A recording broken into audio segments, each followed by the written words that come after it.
The Adventures of Pinocchio by Carlo Collodi. Chapter 10.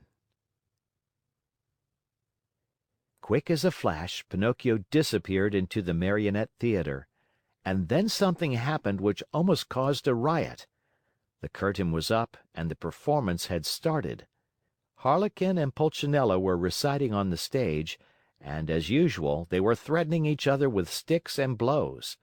The theater was full of people, enjoying the spectacle and laughing till they cried at the antics of the two Marionettes.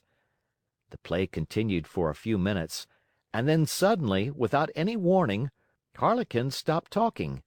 Turning toward the audience, he pointed to the rear of the orchestra, yelling wildly at the same time, "Look! Look!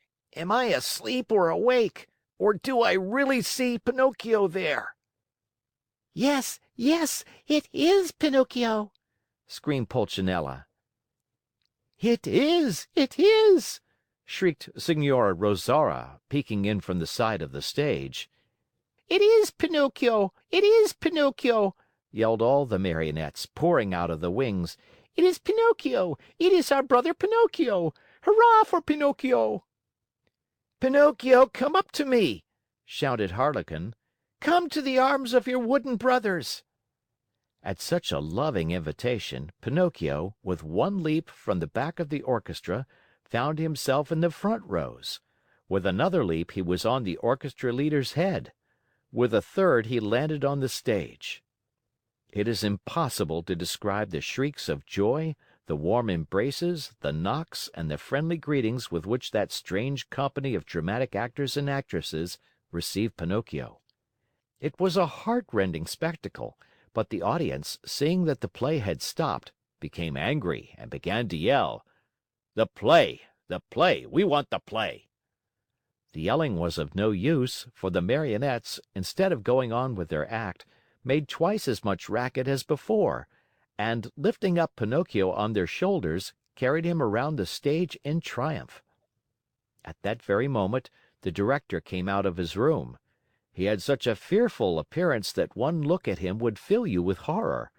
His beard was as black as pitch, and so long that it reached from his chin down to his feet. His mouth was as wide as an oven, his teeth like yellow fangs, and his eyes two glowing red coals. In his huge hairy hands a long whip, made of green snakes and black cat's tails twisted together, swished through the air in a dangerous way. Oh, at the unexpected apparition, no one dared even to breathe. One could almost hear a fly go by. Those poor Marionettes, one and all, trembled like leaves in a storm. "Why have you brought such excitement into my theater?" the huge fellow asked Pinocchio with the voice of an ogre suffering with a cold. "Believe me, your honor, the fault was not mine." "Enough! Be quiet! I'll take care of you later." As soon as the play was over, the director went to the kitchen, where a fine big lamb was slowly turning on the spit. More wood was needed to finish cooking it. He called Harlequin and Pulcinella and said to them, "Bring that Marionette to me. He looks as if he were made of well-seasoned wood. He'll make a fine fire for this spit." Harlequin and Pulcinella hesitated a bit.